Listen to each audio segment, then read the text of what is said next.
Hello everyone, welcome to our class.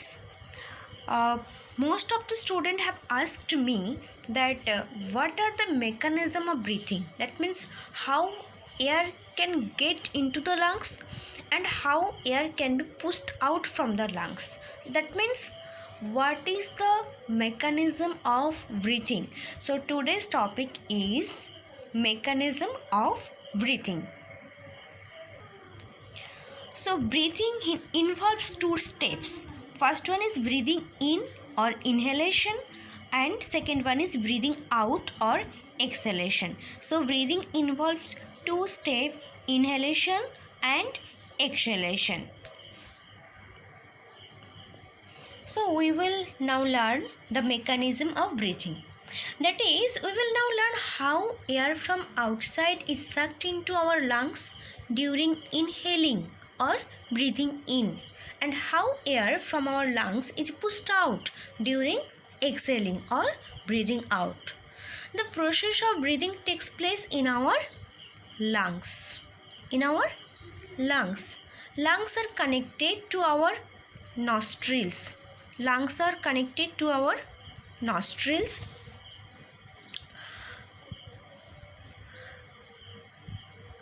Through nasal passage and windpipe. When we inhale air, it enters our nostrils, then passes through nasal passage and windpipe and reaches our lungs. And breathing is started over here. Our two lungs hang in an airtight space in our body that is called chest cavity. Around the sides of chest cavity is the rib cage with sets of muscles between the ribs. So these are the rib cage with sets of muscles between the ribs. The rib cage encloses the lungs in. At the bottom of the chest cavity is a curved seat. Here you can see is a curved seat.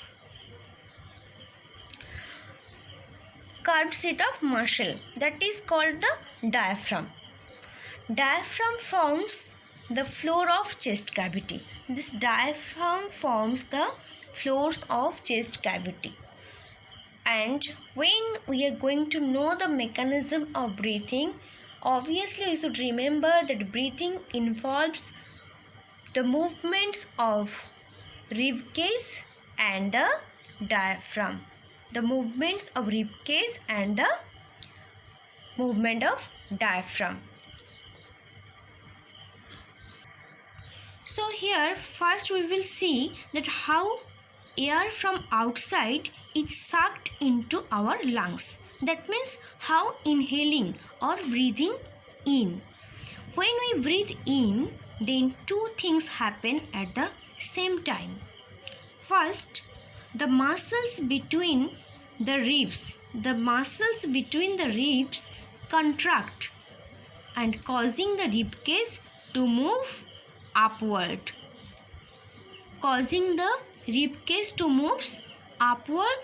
And outward. And second thing, the diaphragm. This is the diaphragm, and the diaphragm contracts and moves downward. So the upward and outward movement of rib cage as well as the downward movement of diaphragm both increase the space of chest cavity.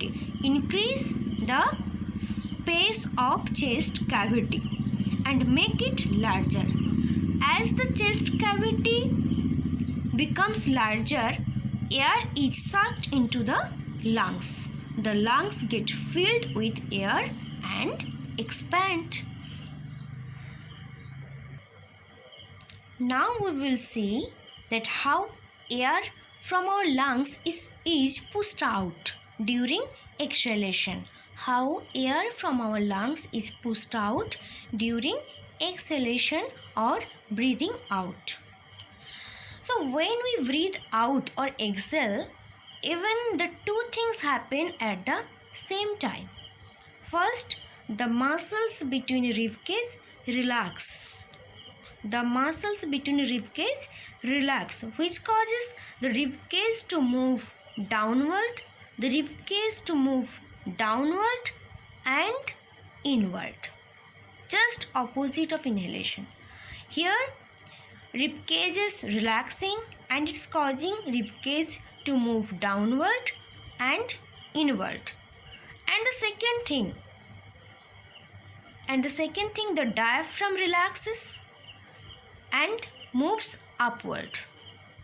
So the two things, that mean the downward and inward movement of ribcage as well as the upward movement of diaphragm, both decrease the space in our chest cavity.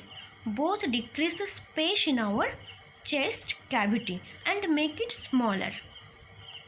As the chest cavity becomes smaller, air is pushed out from the lungs. So this is the mechanism of breathing out or exhalation. And you know that breathing